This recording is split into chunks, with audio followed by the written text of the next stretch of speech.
So hi everyone, welcome back to another video, and today we're going to be starting with Cambridge O-Level October-November 2024 paper 11 chemistry, and I'm going to be solving a bunch of MCQs, and we're going to start with question number 16. In the previous parts of this video, I've discussed all other questions. If you guys want to check them out, go check them out, and they're really nice videos, and I hope they might provide you some value. And we have solved all these MCQs in the previous part. So let's start with question number 16 today, which was left.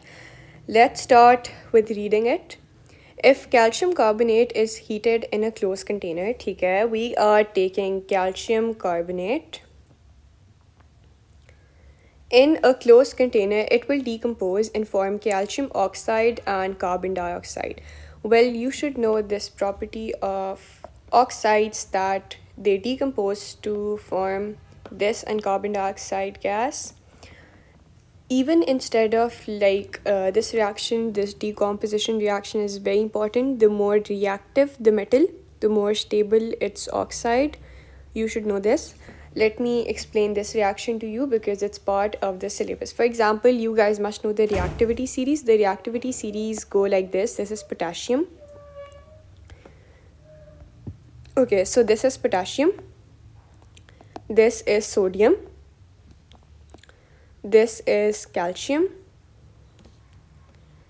This is magnesium. Then in the reactivity series, potassium, sodium, calcium, magnesium, aluminum. Then you have zinc.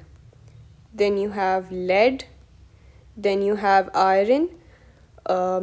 ठीक है, and after iron you have copper and silver. And after silver you have gold, which is AU. ठीक है, so this is the reactivity series. Now in the reactivity series, if according to the reactivity series, if you're taking going down the group like this in the reactivity series, like this, एक second,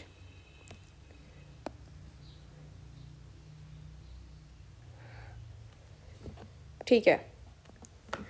The most reactive is potassium, and then we have sodium. Now what do I mean by this is, जितना ज़्यादा reactive एक carbonate होता है, ठीक है, अगर आप पोटाशियम का कार्बोनेट लेते हैं, अब इस रिएक्टिविटी सीरीज़ में आप सबके कार्बोनेट्स ले रहे हैं, K2CO3 इसका कार्बोनेट ले लिया, Na2CO3 सोडियम का कार्बोनेट, CaCO3 कैल्शियम का कार्बोनेट. अब हम सबके कार्बोनेट्स ले रहे हैं और फिर उससे हम रिएक्टिविटी रिड्यूस कर सकते हैं. Al2CO3. I hope you guys know how I'm reducing these formulas. ये 3 है. ZnCO3, PbCO3. Then we have FeCO3, copper CO3. This is the reactivity series. This is an extremely important concept which I'm going to give you right now. A fairly tested concept in the exams. You guys must know it. And gold का हम नहीं लिखते because it is very unreactive. ठीक है, ये concept बहुत important है जो अभी मैं आपको देने लगी हूँ. Just learn it by heart. You guys should know what I'm going to explain to you right now. ठीक है, सबसे पहले पोटाशियम है. इसका मतलब है अगर हम पोटाशियम की कार्बोनेट लेंगे तो होगा क्या कि पोटाशियम की कार्बोनेट को हम हीट करेंगे. ठीक है, सबसे पहले मैं आपको टॉप ऑफ द रिएक्टिविटी यहाँ पे हम लिख देते हैं. मोस्ट रिएक्टिव, हमारा डिक्रीजिंग रिएक्टिविटी है, मतलब सबसे ज़्यादा रिएक्टिव से हम सबसे लीस्ट रिएक्टिव पे जा रहे हैं. And this one is least reactive. अब जो मैं कॉन्सेप्ट आपको देने लगी हूँ वो बहुत ज़्यादा इंपॉर्टेंट है. ठीक है, from the point of view of exam it is very important. ठीक है, अगर हम पोटाशियम का कार्बोनेट लेते हैं, ठीक है, अभी बात समझना, अगर हम पोटाशियम या सोडियम का कार्बोनेट लेते हैं और उसको हीट करते हैं, इसको हीट करते हैं, हीट का मतलब क्या है, हीट सोर्स के पास रखते हैं और इनको हीट अप करते हैं, तो पोटाशियम और सोडियम का कार्बोनेट डीकम्पोज नहीं होंगे. डीकम्पोज से क्या, what do I mean by decompose, I mean कि वो दोनों सेपरेट नहीं होंगे अपने कॉन्स्टिट्यूएंट्स में, यानी वो पोटेशियम ऑक्साइड और कार्बन डाइऑक्साइड नहीं फॉर्म करेंगे। जब हम पोटेशियम और सोडियम के कार्बोनेट्स को हीट करते हैं तो वो डिकम्पोज नहीं होते। हीट का इनके कार्बोनेट्स पे कोई अफेक्ट नहीं होता। तो you will write no affect of heat. ठीक है, you should know this. If you heat potassium and sodium carbonates, no effect of heat won't affect these carbonates, ठीक है, because they are very stable। क्यों? क्योंकि potassium और sodium most reactive हैं, वो सबसे ज़्यादा रिएक्टिव हैं, तो हीट उनके कार्बोनेट्स को अफेक्ट नहीं करती। ठीक है, done with these two guys. Now let's move on to calcium. जब आप कैल्शियम के कार्बोनेट को हीट करते हैं ना, ठीक है, सोडियम और पोटेशियम पे तो कोई इफेक्ट नहीं आता हीट का, दे रिमेन द सेम। ठीक है, ये दोनों सेम रहते हैं। लेकिन जब आप calcium, magnesium, aluminium, zinc, lead, iron और कॉपर अब हम आते हैं इन 4 कार्बोनेट्स, 4-5 ये जो हमारे पास लिस्ट है ना कार्बोनेट्स की, इन पर आते हैं। फ्रॉम कैल्शियम टू कॉपर, जब आप इनके कार्बोनेट्स को हीट करते हैं ना तो होता क्या है, they decompose. How do they decompose? वो अपने oxides, what do they form from decomposition? They form oxides, एक second, and carbon dioxide gas. Just learn it. जब उनको हीट करते हैं, इनके कार्बोनेट्स को हम हीट करें तो वो ऑक्साइड्स प्लस CO2 गैस को फॉर्म कर लेते हैं। ठीक है, जब भी आप कैल्शियम के कार्बोनेट को हीट करेंगे तो वो calcium oxide plus carbon dioxide gas form कर देगा। मैग्नीशियम के कार्बोनेट को हीट करेंगे तो वो मैग्नीशियम ऑक्साइड और कार्बन डाइऑक्साइड गैस फॉर्म कर लेगा। एल्यूमिनियम के कार्बोनेट को हीट करेंगे तो वो एल्यूमिनियम ऑक्साइड और कार्बन डाइऑक्साइड गैस फॉर्म कर लेगा। ये आपको पता होना चाहिए कि जो पहले दो हैं वो कुछ भी फॉर्म नहीं करते, वो डिकम्पोज नहीं होते, because they are very reactive. But calcium, magnesium, aluminium, zinc, lead, heating their carbonates releases carbon dioxide gas and their oxides. If you heat zinc carbonate, it's going to form zinc oxide and carbon dioxide gas, CO2.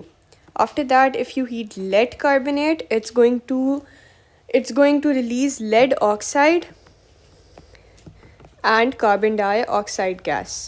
And after that, if you're gonna heat iron carbonate, it's going to release iron oxide and carbon dioxide gas.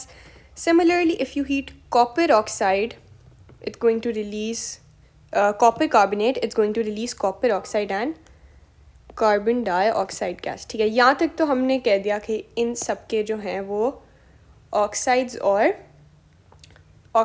और carbon dioxide gas release होती है। अब हम आ जाते हैं silver पे। The good thing about silver is silver इतना unreactive है कि इंस्टेड के वो अपना ऑक्साइड बनाए। देखें, बाकी मेटल्स क्या कर रहे थे जब हम उनके कार्बोनेट्स को हीट कर रहे थे, कॉपर कार्बोनेट ने कॉपर ऑक्साइड और कार्बन डाइऑक्साइड बना ली। ठीक है, आयरन कार्बोनेट ने आयरन ऑक्साइड और कार्बन डाइऑक्साइड बनाई। बट लेड कह रही हूँ, सिल्वर क्या करता है, सिल्वर जो है ना डायरेक्टली सिल्वर बना देता है plus carbon dioxide.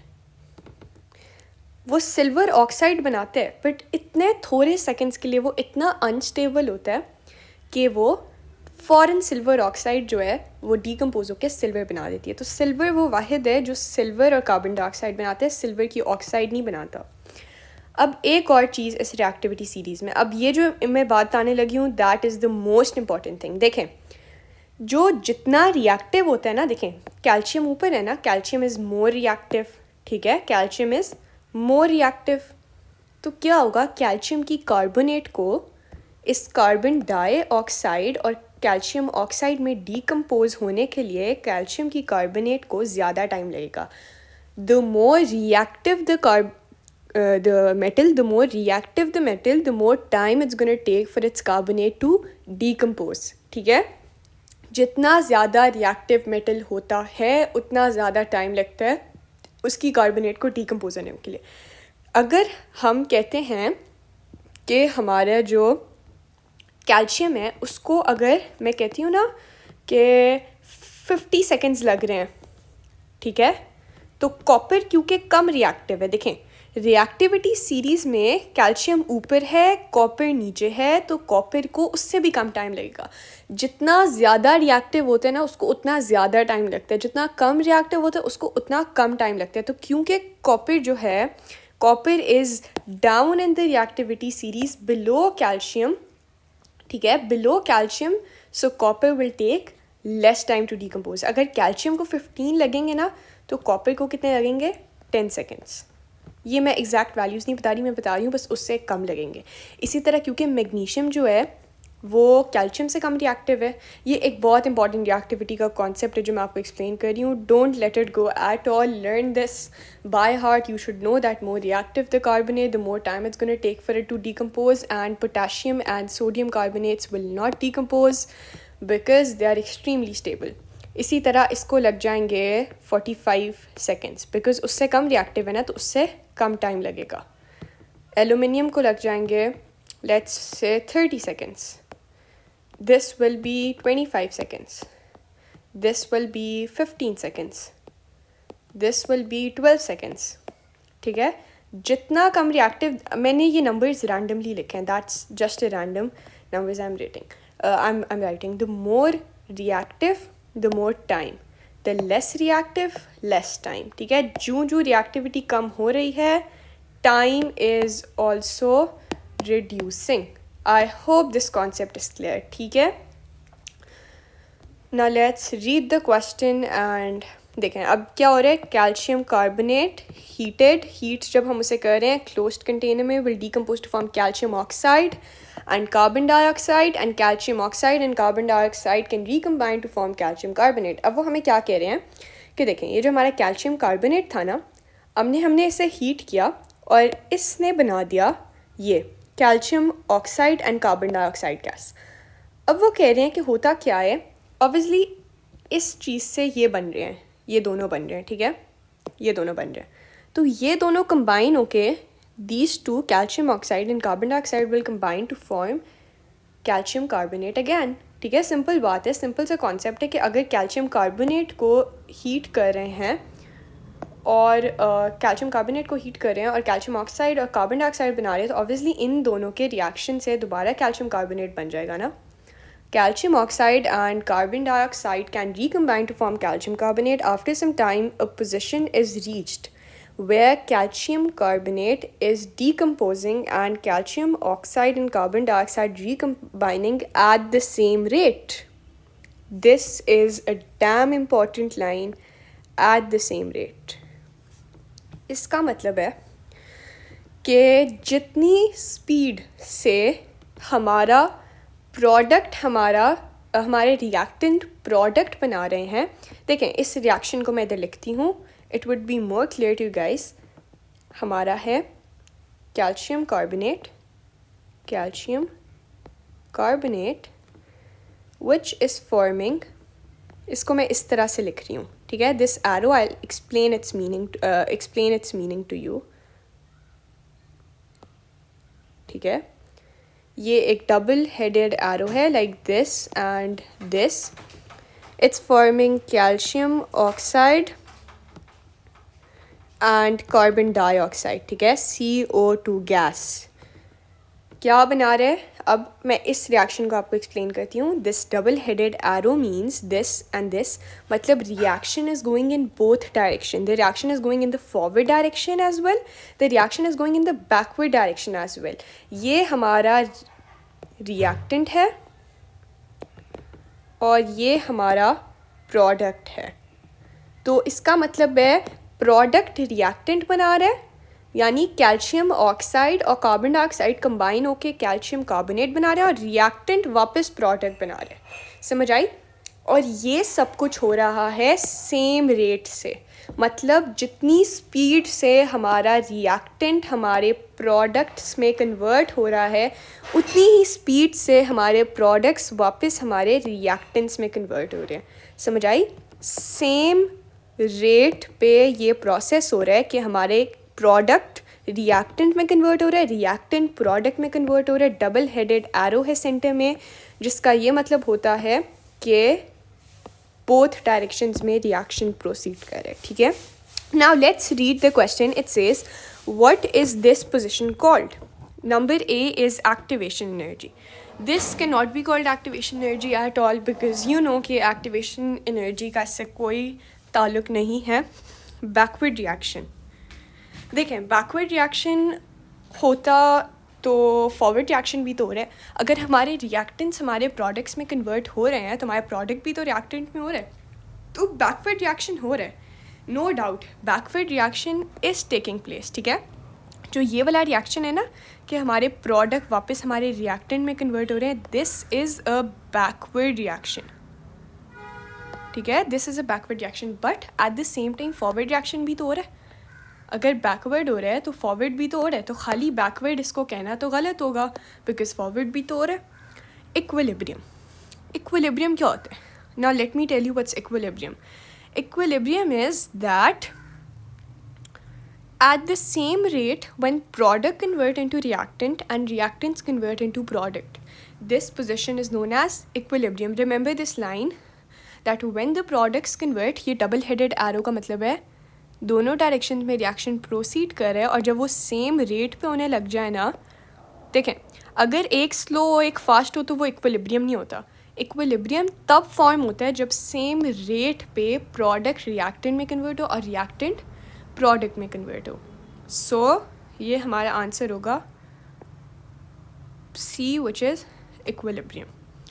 Let's move on to question number 17 which says, which set of conditions is used in the contact process? ठीक है. That is completely cramming based, learning based. If you want to ace your CIAs, chemistry CIA especially, you got to know all the conditions for number 1, the Haber process. That's iron catalyst, 200 degrees Celsius, 400 degrees Celsius temperature, 200 atmospheric pressure. That's for the Haber process. And the second most important is the contact process. You should know these two, the Haber process and the contact process. So what was the contact process? Does anyone of you remember the conditions? ठीक है. The conditions for contact process was, number 1, the catalyst was vanadium oxide. We know that the catalyst was this. So we're going to highlight this option and this option. Now let's go for the pressure. Pressure is 200 over here and pressure is 2 over here. What do you think is going to be correct, 200 or 2? Let you guys guess and write it in the comments below. What pressure do you think is going to be used for the contact process? Now let me tell you. देखें, ज़्यादा जब हम pressure increase करते हैं ना, तो it's very good कि हमारा रिएक्शन बहुत तेज़ होता है. प्रेशर जो होता है ना डायरेक्ट प्रोपोर्शन में होता है हमारे रिएक्शन के साथ. जितना ज़्यादा हम प्रेशर यूज़ करते हैं ना, देखें जितना ज़्यादा हम प्रेशर यूज़ करते हैं ना उतना हमारा रिएक्शन अच्छा होता है. बट एक प्रॉब्लम है, जब हम प्रेशर को इंक्रीज़ करने के लिए हमें बहुत एक्सपेंसिव इक्विपमेंट चाहिए होता है. प्रेशर को इंक्रीज़ करने के लिए हमें बहुत एक्सपेंसिव इक्विपमेंट चाहिए. दो हमारा रेट तो ज़्यादा होगा, प्रेशर इंक्रीज़ करने से हमारा rate of reaction will also increase, but the equipment required would be very expensive. So in order to reduce the energy cost हम लो प्रेशर पे रिएक्शन करवाते हैं ताकि हमारे एनर्जी कॉस्ट कम आए. ठीक है. और टेम्परेचर हम 450 यूज़ करते हैं degree Celsius. So the correct option is gonna B option D. Now let's move on to question number 18, and question number 18 is about redox reactions. Well, that's a very interesting and good topic. Let's read the question and start. ठीक है. Copper forms a red oxide CO2O and a black oxide which is CuO. ठीक है. Copper है, it forms a red oxide and a black oxide. अब red black कुछ समझ नहीं आ रहा होगा आपको. Hear me out. Copper is a transition element. Copper क्या है? कॉपर एक ट्रांजिशन एलिमेंट है. What do I mean by transition element? Transition element forms coloured compounds. इसीलिए कॉपर की एक ऑक्साइड आपको रेड कलर में मिलेगी, दूसरी ऑक्साइड आपको ब्लैक कलर में मिलेगी, क्योंकि कॉपर एक ट्रांजिशन एलिमेंट है। ठीक है, remember these things. Let's read the next line which says in the presence of a catalyst aqueous hydrogen peroxide, ठीक है, ये हमारे पास एक कैटलिस्ट है, डिकम्पोजेस टू फॉर्म वाटर। ठीक है, कैटलिस्ट की प्रेजेंस में डिकम्पोजिशन होती है, वाटर फॉर्म होता है। The black oxide has copper in a dash oxidation state than in the red oxide. अब हम ऑक्सीडेशन स्टेट्स की बात करते हैं।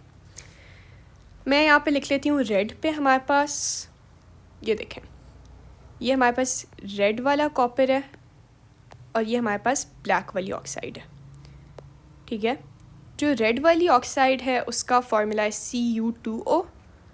अभी मैं आपको बहुत अच्छा एक्सप्लेन करूँगी, ये कॉन्सेप्ट भी रीडॉक्स का बहुत इंपॉर्टेंट है। और जो हमारे पास ब्लैक वाली कॉपर है उसका फॉर्मूला है CuO। ठीक है, अब what I am gonna tell you guys is, देखें, हमें कॉपर का जो ऑक्सीडेशन स्टेट है वो हम आसानी से नहीं गेस कर सकते। क्यों? क्योंकि कॉपर है एक ट्रांजिशन एलिमेंट, और ट्रांजिशन एलिमेंट के बारे में एक चीज़ फेमस है कि it has variable oxidation states. Variable oxidation states mean कि एक फिक्स्ड ऑक्सीडेशन स्टेट नहीं है, ऑक्सीडेशन स्टेट चेंज होती रहती है। आपने देखा होगा अक्सर कभी कभार लिखा होता है कॉपर ब्रैकेट में 1 और कभी लिखा होता है कॉपर ब्रैकेट में 2। इसका मतलब है copper has variable oxidation state. Copper कभी स्टेट 1 पे होती है, कभी स्टेट 2 पे होती है, तो कॉपर तो हम एग्जैक्टली नहीं बता सकते अभी। एक चीज़ जो कॉपर के साथ इस रिएक्शन में लिखी हुई है, इस प्रोडक्ट में लिखी हुई है, वो है ऑक्सीजन। ऑक्सीजन तो हम बता सकते हैं, ऑक्सीजन तो हमें पता है, अगर हमने पीरियोडिक टेबल देखा हुआ है तो हमें पता है ऑक्सीजन कौन से ग्रुप में है। ये तो हमें पता है कि ऑक्सीजन इज़ इन ग्रुप 6, ये तो पता है। ग्रुप 6 का मतलब है it needs 2 more electrons to get its full outer electron shell. ये तो पता है हमें कि एक एटम को स्टेबलाइज होने के लिए 8 इलेक्ट्रॉन्स चाहिए होते हैं, और ग्रुप 6 का मतलब है उसके पास 6 हैं, उसको 2 और चाहिए, तो 2 नेगेटिव। ये तो हमें पता है ऑक्सीजन के ऊपर होगा 2 नेगेटिव चार्ज, तो क्रिस्टल क्लियर है, 2 नेगेटिव एंड 2 नेगेटिव। ऑक्सीजन का तो फिक्स चार्ज होता है। अब आ जाते हैं कॉपर के चार्ज पे। सबसे पहले हम इस वाले कॉपर की बात करते हैं, ये जो हमारा प्यारा सा ब्लैक वाला कॉपर है। ब्लैक वाले कॉपर में हमें 2 नेगेटिव चार्ज को बैलेंस, देखें ओवरऑल जो सम है इस पूरे ऑक्साइड का वो तो 0 है, ठीक है, इज़ इक्वल टू 0, जो नेट वो है। ठीक है, ये तो हमें पता है कि इस कॉपर ऑक्साइड का नेट चार्ज इज़ 0। ठीक है, देखें -2 में जब हम +2 ऐड करते हैं, एक सेकेंड, -2 में +2 ऐड होता है तो 0 बनता है। एम आई करेक्ट और नॉट? जब -2 में +2 ऐड करेंगे तभी 0 बनेगा ना, हमेशा याद रखना। एक कॉम्पाउंड जिसके ऊपर कोई नेट चार्ज नहीं है, जैसे कि ये, इसका नेट चार्ज हमेशा 0 होता है। एक ऐसा कॉम्पाउंड जिसके ऊपर कोई नेट चार्ज ना हो, उसका नेट चार्ज हमेशा 0 होता है। इसका मतलब है इसका भी 0 है। -2 तो हमने फिगर आउट कर लिया ऑक्सीजन के, उसके लिए हमें +2 चाहिए उसको 0 बनाने के लिए, है ना, हमें टोटल को 0 करना है किसी तरह। तो +2 कहाँ से आएगा? ऑक्सीजन ने तो -2 दिया हमें, +2 आएगा कॉपर से। +2 किससे आएगा? कॉपर से। वाओ, अब हमें कॉपर का भी चार्ज पता चल गया। हमें पता था इसका ओवरऑल जो है वो 0 है, और अगर ऑक्सीजन 2 नेगेटिव है तो copper is gonna be 2 positive. Wow, we got the charge of copper in the black oxide. अब आ जाए रेड वाली ऑक्साइड पे। रेड वाली ऑक्साइड ना इज़ अ बिट ट्रिकी, क्योंकि उसमें हो क्या रहा है।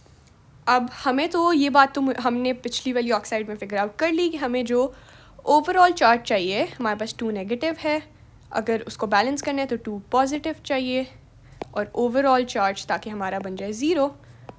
ऐसे ही हमारे पास ओवरऑल 0 बनेगा ना, हमें 2 पॉजिटिव चाहिए, 2 नेगेटिव हमारे पास है, तो यहाँ पे हम 2 पॉजिटिव लेंगे ताकि हमारा ओवरऑल इस पूरे कॉम्पाउंड का 0 बने। तो ये बात हमने फिगर आउट कर ली कि हम इस पे लेंगे 2 पॉजिटिव। बट अब एक मसला आ गया, पिछली बार हमारे पास कॉपर सिर्फ एक था, ठीक है, 1 कॉपर, बट अब हमारे पास 2 कॉपर आ गए हैं। मतलब ये जो पॉजिटिव 2 चार्ज है ना, ये पिछली बार तो एक ही कॉपर का पॉजिटिव 2 था, अब 2 कॉपर का पॉजिटिव 2 चार्ज है, ठीक है। अब कितने कॉपर्स का पॉजिटिव 2 चार्ज है? 2 कॉपर्स का पॉजिटिव 2 चार्ज आएगा अब, क्योंकि कॉपर जो है, देखें, 2 कॉपर मिला के इसको पॉजिटिव 2 बना रहे हैं। 2 कॉपर जब कंबाइन हो रहे हैं तो पॉजिटिव 2 आ रहा है। मतलब एक कॉपर का कितना होगा? देखें, ये 2 कॉपर हैं, मैं आपको थोड़ा इजी टर्म्स में अगर एक्सप्लेन करूँ, ये एक कॉपर है और ये एक कॉपर है, और ये आपस में मिला के जो इनके चार्जेस का सम आ रहा है ना, वो पॉजिटिव 2 है। तो एक के पास कितना होगा? एक के पास 1 होगा, दूसरे के पास 1 होगा, तो दोनों जब ऐड होंगे तो 2 बनेगा ना, है ना। ये तो सिंपल मैथ्स है ना, इसका 1 और इसका 1 ऐड होके 2 बनेगा। तो मतलब इस 2 कॉपर्स का मतलब है, और टोटल चार्ज 2 का मतलब है, एक कॉपर के पास कितना चार्ज है? एक कॉपर के पास पॉजिटिव 1 चार्ज है, और फिर जब 2 पॉजिटिव 1 मिल रहे हैं तो फिर पॉजिटिव 2 बन रहा है, क्योंकि ये यहाँ पे 2 कॉपर हैं, दोनों का चार्ज मिला के 2 बन रहा है ना। तो एक का कितना होगा? पॉजिटिव 1, जबकि इधर तो एक ही कॉपर है, मतलब पूरा पॉजिटिव 2 जो है वो एक ही कॉपर का चार्ज है। इधर क्या हो रहा है? पॉजिटिव 2 कॉपर मिला के बना रहे हैं, तो मतलब एक का पॉजिटिव 1 है, ठीक है। I hope this thing is clear. अब हमें पता चल गया कि जो हमारी रेड वाली ऑक्साइड थी उसमें एक कॉपर का जो चार्ज है ना, वो है पॉजिटिव 1, और जो हमारी ब्लैक वाली ऑक्साइड थी उसमें जो हमारा एक कॉपर का चार्ज है वो है पॉजिटिव 2। समझ आई? पॉजिटिव 1 कैसे हमने निकाला? क्योंकि हमारे पास 2 कॉपर थे, दोनों मिला के पॉजिटिव 2 दे रहे थे, तो हमने एक का फिगर आउट कर लिया। तो इस तरह हमारे पास आ गया दोनों में चार्ज। अब आ जाएं, अब हम अपनी फिल इन द ब्लैंक्स देखते हैं, ठीक है। According to our fill in the blanks, the black oxide has copper in a dash oxidation state than in the red oxide. Black oxide पे जो copper है वो क्या है? ये 2 है, ये 1 है। Black oxide has a copper in dash oxidation state as copper in higher, क्योंकि 2 higher number है than 1, so 1 is going to be higher oxidation state, क्योंकि ब्लैक ऑक्साइड वाला कॉपर तो 2 ऑक्सीडेशन स्टेट में है, और जो रेड ऑक्साइड वाला कॉपर है वो 1 ऑक्सीडेशन स्टेट में है। सो 1, तो हमारे पास ये 1 का आंसर आ गया कि हायर। तो option A and option B, ये 2 ऑप्शन हम देखते हैं। अब 2 पे आ जाएं। In forming water hydrogen peroxide is dash. Wow, अब ये कॉन्सेप्ट हम समझते हैं। Aqueous hydrogen peroxide H2O2 decomposes to form water। चले आ जाए इसकी डिकम्पोजिशन करते हैं। हमारे पास था H2O2, इसने फॉर्म किया वाटर, H2O, अब H2O फॉर्म हो गया। अब मेरी बात देखें, और साथ हमारे पास कुछ और भी तो फॉर्म होना चाहिए। नहीं, कुछ और फॉर्म नहीं होगा, पता है क्यों? क्योंकि अब हम इसको बैलेंस करेंगे ना। ये देखें, बैलेंसिंग कर दें आप, बैलेंसिंग अभी छोड़ दें, बल्कि हमने तो रिडक्शन ऑक्सीडेशन देखनी है ना। देखें, in forming water hydrogen peroxide is, और मेरी बात सुने, ऑक्सीजन जो है ना, आज मैं आपको ऑक्सीजन का जो सिलेबस में चार्जेस है ना, let me write it down. Oxygen is always negative two negative, except एक एक्सेप्शन है ऑक्सीजन की सिलेबस में, और वो एक्सेप्शन एग्जामिनर इधर टेस्ट कर रहा है, ठीक है। अगर देखें फॉर एग्जांपल एक बच्चा, उसने सिलेबस नहीं पढ़ा, उसको पता ही नहीं है कि ये एक्सेप्शन है सिलेबस में, वो तो यही सोचेगा ना कि ऑक्सीजन तो हमेशा 2 नेगेटिव है ना। उस बच्चे को कैसे पता चलेगा कि अगर सिलेबस में एक एक्सेप्शन लिखी थी रीडॉक्स में ऑक्सीजन की कि ऑक्सीजन इज़ ऑलवेज -2, अब यहाँ पे एग्जामिनर वो एक्सेप्शन टेस्ट कर रहा है, एक्सेप्ट इन पेरोक्साइड, और वही आ गया सामने, accept in peroxide it is -1। देखें, हाइड्रोजन के ऑक्सीजन हमेशा 2 नेगेटिव होगा, पर पेरोक्साइड में वो 1 नेगेटिव होगा। ठीक है, अब हमारे पास हाइड्रोजन पेरोक्साइड है, तो इसमें ऑक्सीजन ने -1 होना है। यहाँ पे ऑक्सीजन क्या है, -1। अब बच्चे कहेंगे कि ये कैसे -1 हो गया।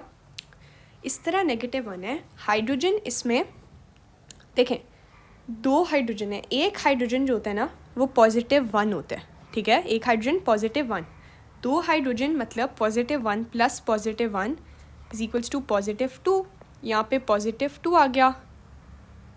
अब ये हाइड्रोजन पेरोक्साइड है, यानी एक ये देखें, ये एग्जामिनर ने यहाँ पे लिख के दिया है वेरी इंपॉर्टेंट पेरोक्साइड। अब वो जब वो पेरोक्साइड लिखेगा तो उसको पता है, उसने सिलेबस में एक एक्सेप्शन दी हुई है पेरोक्साइड की कि पेरोक्साइड में ऑक्सीजन -1 होगा, और जिसने सिलेबस नहीं पढ़ा, जिसको नहीं पता इस एक्सेप्शन का, that child is gonna fall into this trap. ठीक है, चले आ जाए। तो यहाँ पे ऑक्सीजन ने होना है -1, एक ऑक्सीजन, 2 ऑक्सीजन है तो मतलब एक -1 है, दूसरा भी -1, तो टोटल आ गया चार्ज -2। यहाँ पे है ऑक्सीजन -2, ये 2 ऑक्सीजन है -2 में। ठीक है, 2 ऑक्सीजन -2 पे है, तो एक कितना है, एक हमेशा याद रखना जो ऑक्सीडेशन स्टेट ऑक्सीजन की होती है ना, वो सारे ऑक्सीजन की मिला के नहीं होती। जब भी एग्जामिनर पूछे ना what is the oxidation state of oxygen in peroxide, it's -1, it can not be -2। -2 2 की है, हमें हमेशा एक की बतानी होती है, हमें हमेशा एक की बतानी होती है। ये -2 जो हमारे पास आया है ना, ये 2 -1 को ऐड करके आया है। एक की -1 है तो 2 की -2 बन रही है। एक की -1 है, ये देखें -1, ये -1 तो ऐड होके -2 हो रहा है। ये देखें, हमें हमेशा 2 की नहीं, हमें हमेशा एक की बतानी होती है। तो एक की ऑक्सीडेशन स्टेट हमारे पास आएगी -1। ठीक है, क्योंकि 2 की अगर -2 है तो एक की -1 होगी। हाइड्रोजन भी +1, क्योंकि 2 हाइड्रोजन्स की +2 आ रही है, तो एक की सिंपल मैथ्स है यार, 2 हाइड्रोजन की +1 आ रही है, 2 हाइड्रोजन को मिला के +2 आ रही है, तो एक की +1 होगी। तो अब आ जाएं वाटर में। वाटर में ये कोई एक्सेप्शन तो नहीं थी ना, वो तो सिर्फ पेरोक्साइड की एक्सेप्शन थी कि पेरोक्साइड में जो ऑक्सीजन होता है वो हमारा -1 पे आ जाता है। वाटर में तो ऐसी कोई एक्सेप्शन नहीं है। ये तो एग्जामिनर ने सिर्फ एक केस की एक्सेप्शन दी थी कि हमेशा पेरोक्साइड्स में जो ऑक्सीजन है -1 पे आता है, मतलब वाटर में तो ऑक्सीजन अपने रेगुलर उस पर रहेगा, जो हमने पढ़ा है अभी कि oxygen is always 2 negative, always accept in peroxide. अब ये पेरोक्साइड है नहीं ना, तो इस पर तो -2 ही होगा, वो तो सिर्फ पेरोक्साइड की एक्सेप्शन थी कि उस पर -1 होगा, तो इस पर तो हम लिखेंगे कि ये तो हमारा -2 ही रहेगा। और हाइड्रोजन एज़ यूजुअल, ये देखें ये 2 हैं तो +2 2 का आ जाएगा, तो +1 1 का आ जाएगा। तो यहाँ पे भी हाइड्रोजन, तो यहाँ पे भी +1 था एक, यहाँ पे भी +1 है एक, बट ऑक्सीजन के साथ एक चीज़ हुई है, ऑक्सीजन यहाँ पे -1 था और यहाँ पे आके हो गया -2। -1 से -2 क्या है, इंक्रीज़ इन ऑक्सीडेशन स्टेट है या डिक्रीज़ है, लॉस है या गेन है। एक नेगेटिव चार्ज ज़्यादा हो रहा है ना, देखें -1 से -2 पे आ रहे हैं, एक नेगेटिव चार्ज ज़्यादा हो रहा है। So this is an increase और डिक्रीज़। ये -1 से -2 पे जाना, ये ऑक्सीजन के केस में what is this, this is reduction. Why is this reduction? Because we are gaining 1 electron. Reduction as we are gaining electron. Gaining electron. Reduction is the gain of electron. Our oxidation state is decreasing. -1 से -2 पे जा रहे हैं, decrease नहीं है oxidation state में, तो ये सारा क्या हुआ, reduction, oxidation state is decreasing. आपको ये समझ आई है बात, what I tried to explain?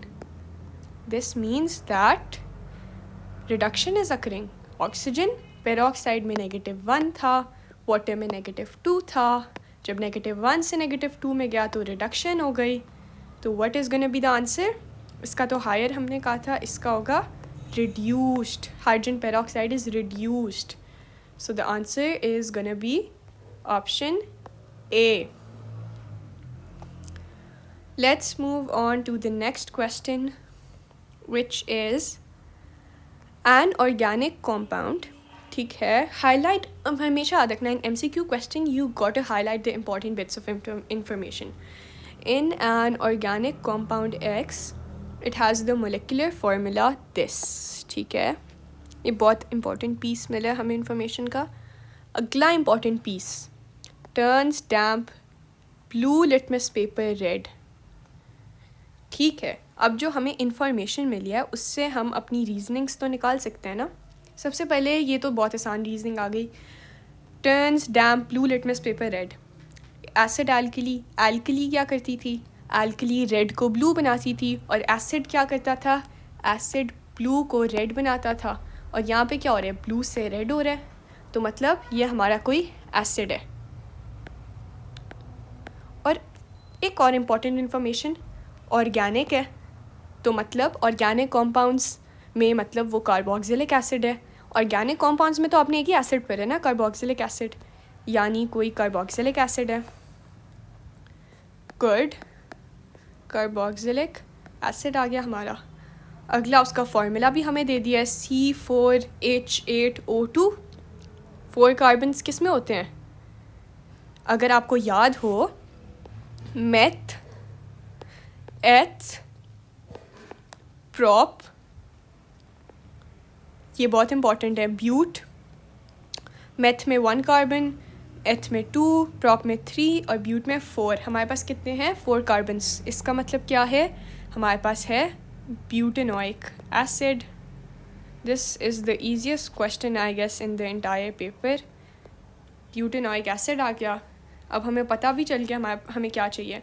अब हमें डिस्प्लेड फार्मूला बनाना है ब्यूटेनोइक एसिड का। पहले हम ए से स्टार्ट करते हैं। पहले हम ए से स्टार्ट करने से पहले मैं आपको एक चीज़ बताती हूँ। एसिड में जो कार्बोक्सिलिक ग्रुप है, कार्बोक्सिलिक फंक्शनल ग्रुप जो एसिड में होता है, उसका क्या फार्मूला होता है? कार्बोक्सिलिक ग्रुप का फार्मूला याद है ना, it's written in the book.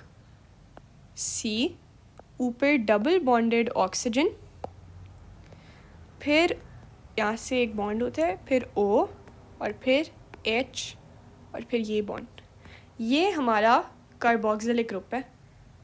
ठीक है, रिमेंबर दिस इंफॉर्मेशन, ये आगे बहुत काम आएगी इस MCQ में। And these kind of MCQs are extremely common, इसलिए रिमेंबर दिस कि ये कार्बोक्सिलिक ग्रुप है। रिमेंबर ये बात अगर आप भूल गए तो you can fall into the next traps. This is the carboxylic group. अच्छा चले आ जाए, अब हम आ जाते हैं अपने इसमें ए पे। ए हमें कुछ बता रहा है, बट अनफॉर्चुनेटली ए हमारा आंसर नहीं है। क्यों नहीं है, ये देखें, ये जो हमारा फंक्शनल ग्रुप है, डोंट यू थिंक कि ये हमारे इस ग्रुप से मैच नहीं कर रहा। हमारे पास देखें, इसमें C डबल बॉन्डेड O, इसमें C डबल बॉन्डेड O, फिर इसमें O, इसमें O, ये H, एंड वाला H जो इस वाली चीज़ में है, ये इधर तो नहीं नज़र आ रहा O के बाद, हमें O के बाद H चाहिए। यहाँ पे तो O के बाद H नहीं है। और दूसरा, मेरी बात सुने बेटा, ये जो फंक्शनल ग्रुप होता है ना, इसके आगे आप कुछ नहीं लगा सकते। फंक्शनल ग्रुप के आगे आप ये सब कुछ नहीं लगा सकते। ये फंक्शनल ग्रुप अगर ये होता तो इसके आगे ये सब कुछ नहीं होता।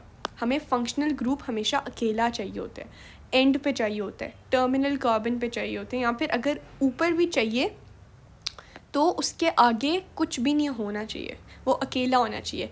और ऊपर से यहाँ पे H भी मिसिंग है। ये वाला जो H आपको यहाँ पे नज़र आ रहा है, ये यहाँ पे नहीं है। और ये अगर आप गौर से देखें तो ये कौन सा ग्रुप है, COO। ये हमारा एस्टर लिंकेज है, ये हमारा एस्टर है, this is not a carboxylic acid. ठीक है, अगले पे आ जाएं, बी पे आ जाएं।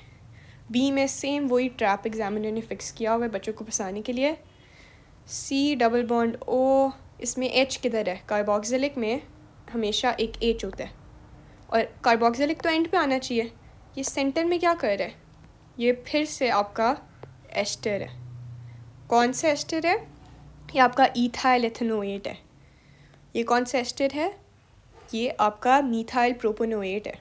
अब इस पे आ जाए, नंबर सी पे। पहले हम डी कर लेते हैं। अब आपको डी और सी में थोड़ा शायद कंफ्यूजन हो। अब डी और सी एग्जामिनर ने बहुत ट्रैप सेट किया हुआ है आपके लिए। ये देखें, ये एंड पे है, ये भी एंड पे है। ठीक है, दोनों एंड पे है, मतलब इन दोनों में से देयर कैन बी वन।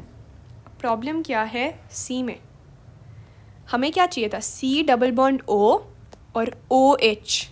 यहाँ पे एच तो है, बट एच से पहले एक ओ भी तो चाहिए था।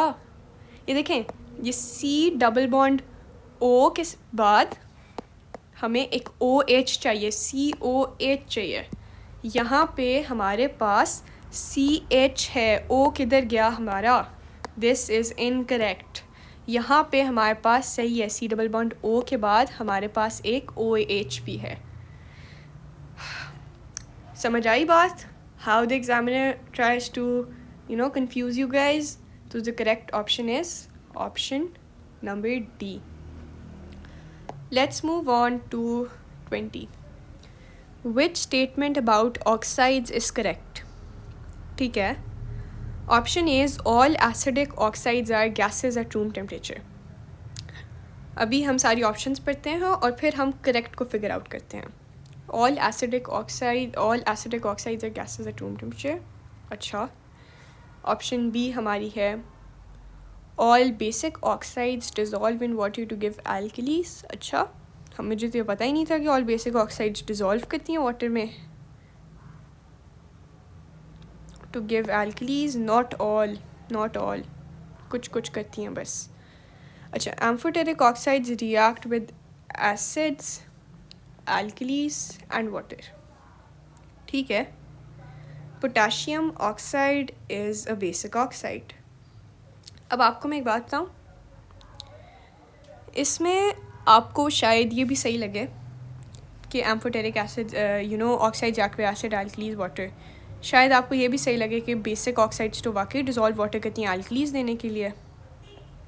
आपको ये भी सही लगे हाँ एसिडिक ऑक्साइड्स जो होती हैं गैसेस होती हैं, क्योंकि एक दो एसिडिक ऑक्साइड शायद आपको याद हो, सिलिकॉन ऑक्साइड, शायद आपको याद हो कार्बन मोनोऑक्साइड, लेकिन वो तो न्यूट्रल होती है। कार्बन डाइऑक्साइड आप कहीं, ये भी तो गैस ही होती है। तो शायद आपको ये option A, option B, option C correct लगे।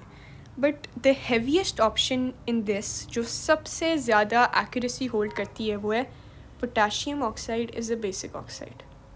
आपको पता है, ये देखें, शायद ये हो सच, शायद ये हो, शायद maybe all these are correct, maybe, लेकिन one statement about which you can be 100% sure, जिसमें आपको 100% श्योरिटी है, वो है potassium oxide basic oxide.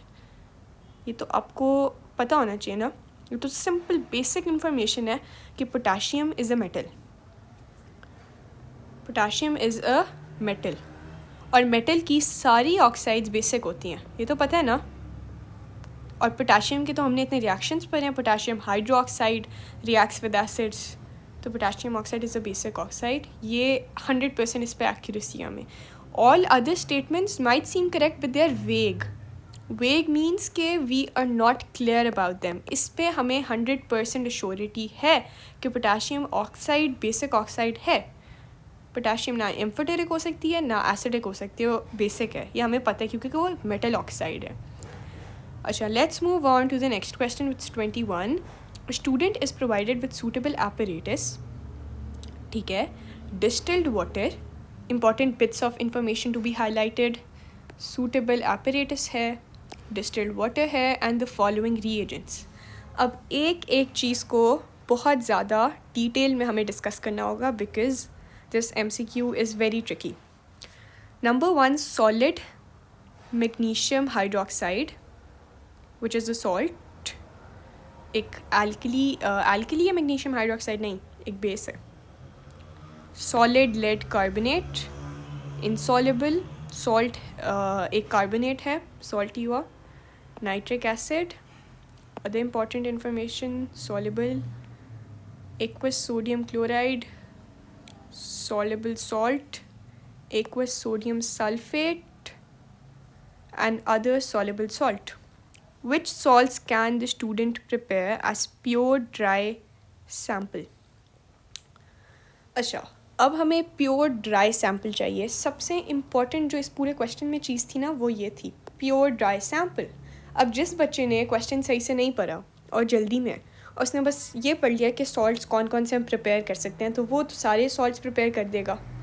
But pure dry sample का मतलब है या तो वो सॉल्ट प्रेसिपिटेशन हो, या तो वो इंसॉल्युबल सॉल्ट प्रोड्यूस हो हमारे पास, या तो वो इंसॉल्युबल हो, या हम उसको मेथड 1 से प्रिपेयर कर सकें. अगर आपको याद हो कि मेथड 1 क्या था, मेथड 1 वाज कि हम क्या करते थे, एक्सेस में डालते थे.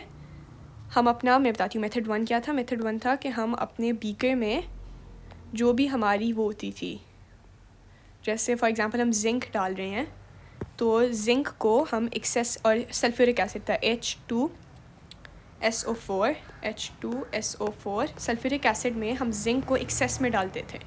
और फिर जब हमारे पास जिंक सल्फेट बनता था ना, तो उसमें से हम इसको निकाल लेते थे. जो एक्सेस था ना, इसको हम फ़िल्टर आउट कर लेते थे. तो और जो हमारे पास सॉल्ट बच जाता था ना, ये सॉल्ट, ठीक है, इस सॉल्ट से को हम क्रिस्टलाइज कर लेते थे. इसको इवेपोरेटिंग डिश में, याद है, हम इससे इवेपोरेट करके सारी जो भी वाटर था उसको इवेपोरेट होने देते थे, और जो क्रिस्टल्स एंड पे हमारे पास फॉर्म हो जाते थे उनको हम फिल्टर करके ड्राई कर लेते थे. तो या तो हमारे पास ये मेथड हो जिसमें हम चीज़ को एक्सेस में डाल सकें, या फिर हम उसको प्रेसिपिटेट कर सकें. क्योंकि अदरवाइज़ क्या होगा, देखें, अगर हम एसिड एल्कली रिएक्शन कराएं ना दोस्त, ऐसे देखें, ये क्या हो गया, वेट अ सेक, लुक, अगर हम दूसरा रिएक्शन कराएंगे तो क्या होगा,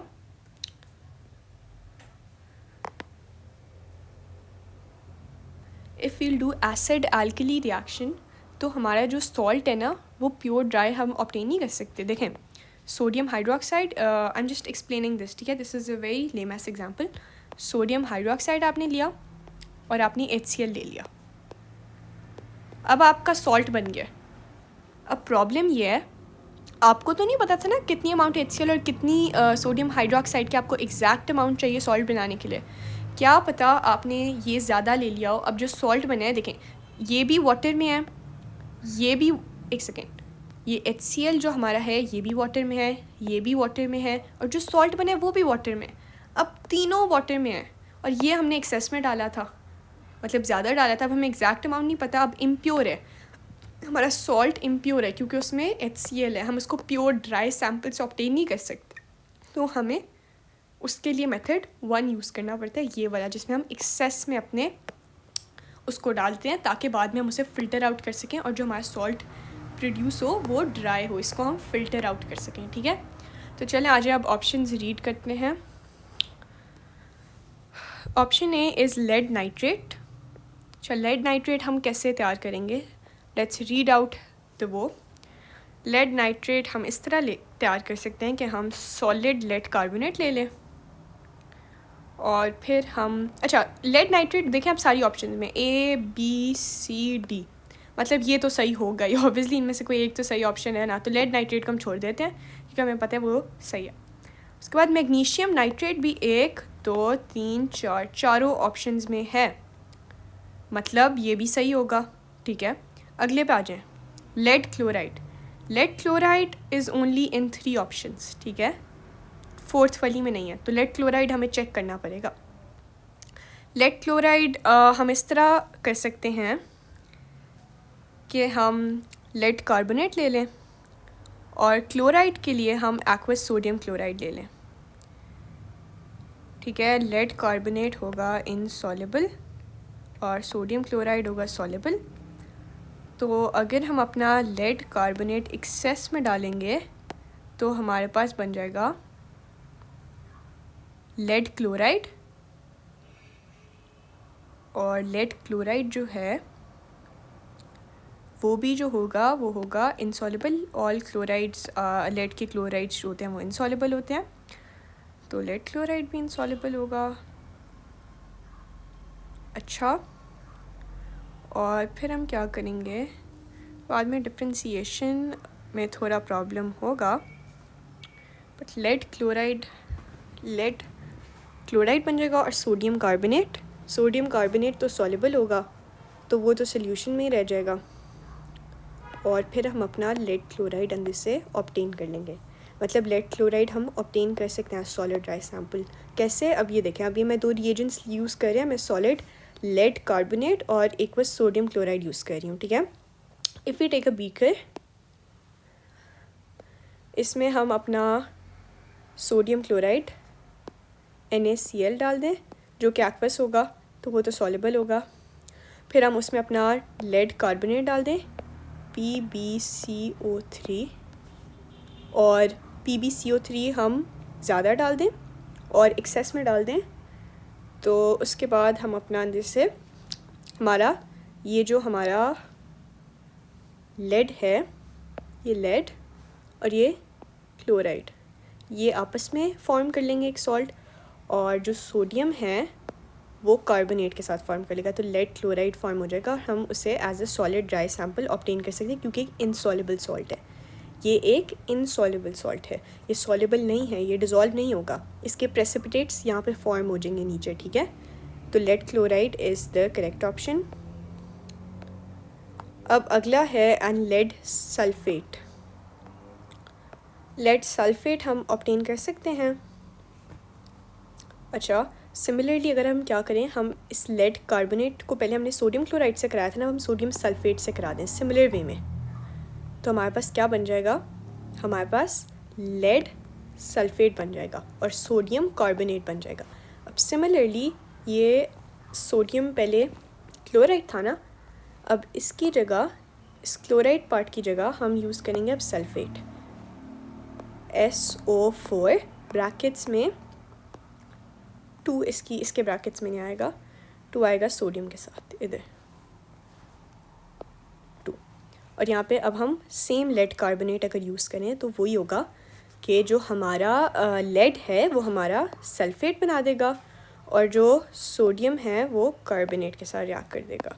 so that will make sodium carbonate which is going to be soluble, it's going to dissolve, and lead sulfate will be insoluble, so it will precipitate out, ठीक है, it will form a precipitate at the bottom. So lead sulfate is insoluble, so it will form a precipitate at the bottom, so we can prepare it. The next is magnesium sulfate, ठीक है। अभी तक ये तीनों options हमारे correct हो गए। अब magnesium sulfate can we prepare or not? Let's see. For magnesium sulfate we'll use solid magnesium hydroxide, और साथ हम क्या यूज़ करें, सल्फेट बनाने हैं तो हम सोडियम सल्फेट यूज़ करेंगे। प्रॉब्लम ये है, पहले हमारे पास ठीक है, अब हम अगर मैग्नीशियम सल्फेट, अब हम वही करते हैं, सोडियम सल्फेट में अब लेड कार्बोनेट की जगह मैग्नीशियम सल्फेट को ऐड करते हैं। Let's write magnesium sulfate over here, MgSO4, नहीं magnesium hydroxide, sorry magnesium hydroxide, तो हमारे पास magnesium sulfate फॉर्म होना चाहिए। magnesium hydroxide, OH के आगे 2 आएगा because Mg has a charge of +2. So will magnesium sulfate form? Magnesium sulfate will not form. Why won't magnesium sulfate form? Because magnesium sulfate is soluble. देखें मेरी बात सुने, जो हमारे पास पहले लेड क्लोराइड था, insoluble था ना, lead chloride is insoluble. All chlorides are soluble except lead and silver. So lead chloride was insoluble. lead sulfate जो था वो insoluble था ना. All sulfates are soluble except lead and calcium. ठीक है। तो लेड सल्फेट भी जो था वो इनसॉल्युबल था, लेकिन मैग्नीशियम सल्फेट जो है वो सॉल्युबल है। तो अब हमारे पास इस सोल्यूशन में दो सॉल्युबल सॉल्ट्स आ जाएंगे, एक मैग्नीशियम सल्फेट और जो दूसरा हमारा है वो सोडियम हाइड्रोक्साइड। तो ये दोनों आपस में सेपरेट आउट नहीं हो पाएंगे, समझ आए? इसीलिए हमारा मैग्नीशियम सल्फेट नहीं फॉर्म हो सकता है सॉलिड ड्राई सैम्पल्स, क्योंकि हम पता कैसे लगाएंगे जब सोल्यूशन में दोनों मिक्स होंगे, क्योंकि प्रेसिपिटेशन उसमें यही होता है ना कि ये इसके साथ बॉन्ड कर देता है और ये इसके साथ बॉन्डिंग कर लेता है। तो how will be separate out sodium hydroxide from magnesium sulfate? We cannot.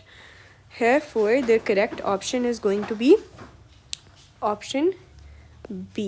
ठीक है, that's going to be the correct option, क्योंकि हम मैग्नीशियम सल्फेट नहीं फॉर्म कर सकते क्योंकि वो एक सॉल्युबल सॉल्ट है। यू माइट थिंक कि देखो वो तो सॉल्युबल सॉल्ट है तो ये भी तो सॉल्युबल है, लेड नाइट्रेट और ये मैग्नीशियम नाइट्रेट, तो ये कैसे फॉर्म हो रहा है? Lead nitrate and magnesium nitrate are being formed because acid carbonate reaction. acid carbonate reaction में क्या होगा? सिर्फ एक सॉल्ट फॉर्म होगा ना। देखें लेड नाइट्रेट सिर्फ एक, देखें let me write down the equation, lead nitrate plus sulphuric nitric acid HNO3, तो क्या होगा? सिर्फ एक सॉल्ट फॉर्म होगा लेड नाइट्रेट, बाकी वाटर और कार्बन डाइऑक्साइड होगा, तो हम उसको ईजिली फॉर्म कर सकते हैं। बट इसमें क्या हो रहा है? इसमें दो सॉल्ट्स फॉर्म हो रहे हैं, एक हमारे पास सोडियम हाइड्रो ऑक्साइड फॉर्म हो रहा है और एक मैग्नीशियम सल्फेट फॉर्म हो रहा है। अब ये दोनों सॉल्युबल हैं, ये दोनों पानी के अंदर है, हमें कैसे पता चलेगा कौन सा सोडियम हाइड्रो ऑक्साइड है और कौन सा मैग्नीशियम सल्फेट है? That's why we can not form magnesium sulphate. इधर तो सिर्फ प्रोडक्ट ही वो बाकी कार्बन डाइऑक्साइड और वो था वाटर, तो हमें पता चल गया। That's why option B is the correct option. ठीक है, let's move on to question number 22 which says when heated copper two sulphate crystals CuSO4.5H2O react as shown. ठीक है, अब हमारे पास कुछ ऑप्शंस हैं। When dash copper two sulphate which is dash in appearance is heated, it forms dash copper sulfate which is dash in appearance. अब ये फिर क्रैमिंग बेस्ड लर्निंग बेस्ड, अगर किसी बच्चे ने सिलेबस नहीं पढ़ा, उसको नहीं पता कि कॉपर सल्फेट की अपीयरेंस सिलेबस में इंक्लूडेड है कि जब कॉपर सल्फेट एंड हाइड्रस होता है ना, हाइड्रस का मतलब है hydrated, hydrous means hydrated, and what does hydrated mean? Hydrated means that it has water in it. ठीक है, जब कॉपर सल्फेट में वाटर होता है, ये देखें ये कॉपर सल्फेट है और इसमें वाटर है, it has 5H2O means it has water, then the copper sulphate is blue in colour. What is the colour copper sulphate when it has water in it? Blue colour. और जब आप इस hydrous copper sulphate को heat करते हो ना, इसमें से वाटर निकल आता है, you heat it, water comes out of it, water gets evaporated, तो ये क्या बन जाता है? ये बन जाता है anhydrous copper sulfate which does not has any water in it। anhydrous का मतलब है it has no water, और जो हाइड्रस होता है ना उसके क्रिस्टल्स होते हैं, हाइड्रस होता है तो उसके क्रिस्टल्स होते हैं वाटर की वजह से। जब वो एनहाइड्रस हो जाता है ना तो वो पाउडर फॉर्म में आ जाता है, no water in it and it is white in colour, it is white in color. These are the observations you guys must know, these are part of the syllabus, and if you don't know just learn them. I've written all observations right over here in front of you guys, that when it is hydrous it has water in it, it is blue in color, when it is anhydrous it is a powder form, it has no water in it and it is white in color। ठीक है, अब आ जाएं। अब सबसे पहले जब hydrated, सबसे पहला आएगा hydrated, when hydrated copper sulfate which is dash in appearance it is blue and crystalline. मैंने क्या बताया है, जब वो हाइड्रस होता है तो वो क्रिस्टल फॉर्म में होता है, जब उसमें पानी होता है तो वो क्रिस्टल फॉर्म में होता है, ब्लू एंड क्रिस्टलाइन, कलरलेस तो बिल्कुल नहीं होता वो। फिर नंबर 3 पे आएगा, नहीं एनहाइड्रस नहीं, अच्छा hydrated blue and crystalline and anhydrous,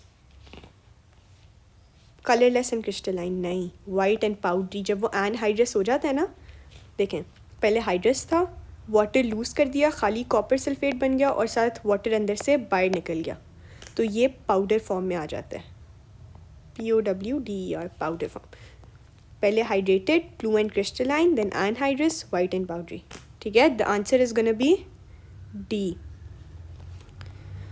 Now let's move on to next question, which says which formula represents the oxide of an element Z in group 2 of the periodic table?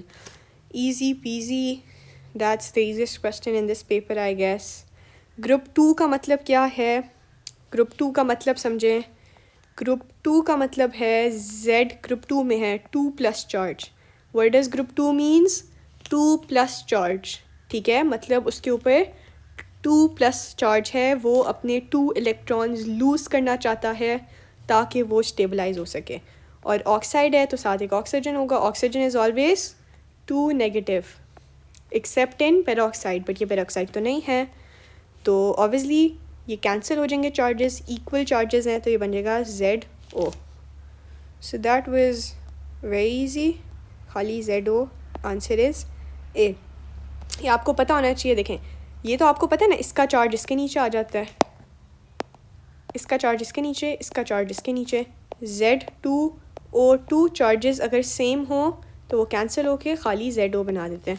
शायद कुछ बच्चे ये समझें Z2O2, but Z2O2 possible नहीं है ना, ये दोनों 2 कैंसिल हो जाते हैं आपस में, तो खाली ZO बन जाता है. ठीक है, let's read out question number 24, which says element X is in group 1.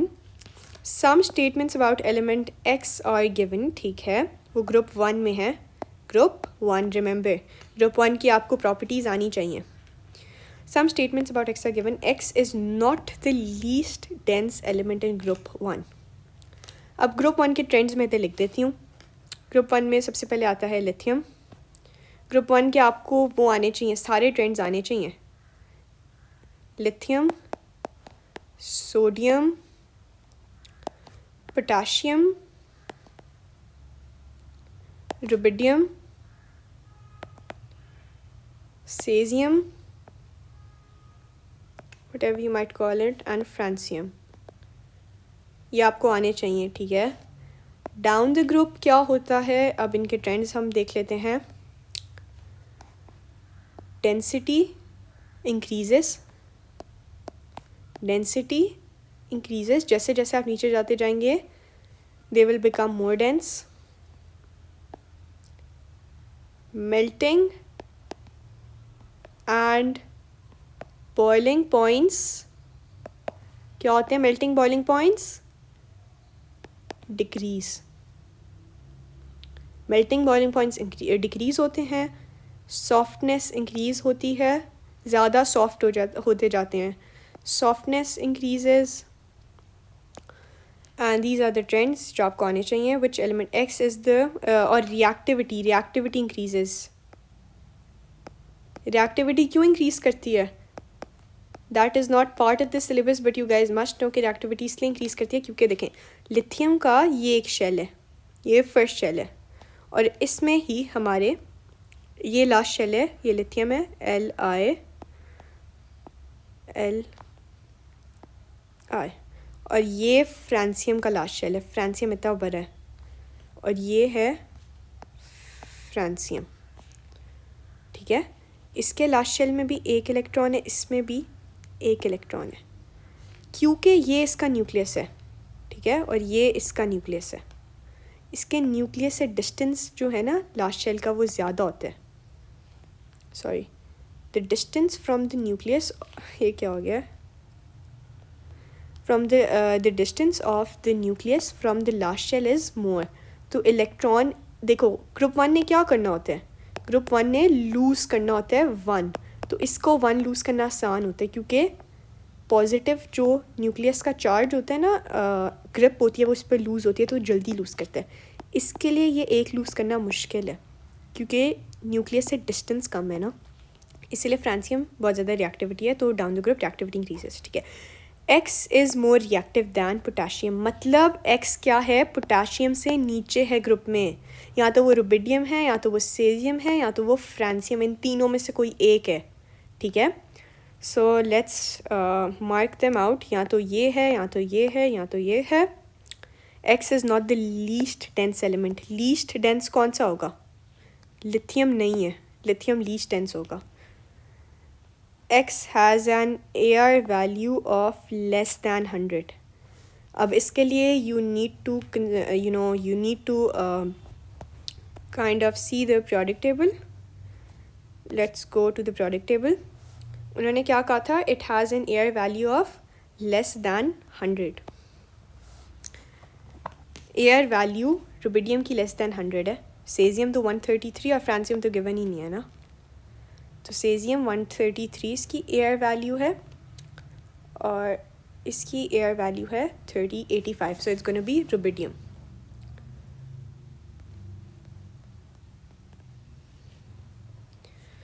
So where is rubidium? It's going to be option C. Just consult the periodic table wherever needed. Okay, I hope that's good enough for this video, and we'll continue in the next video with the next questions. If you like the video, please consider subscribing, and that would mean a lot and help the channel to grow and prosper. Thanks for watching. Allah Hafiz. Bye bye for the next video.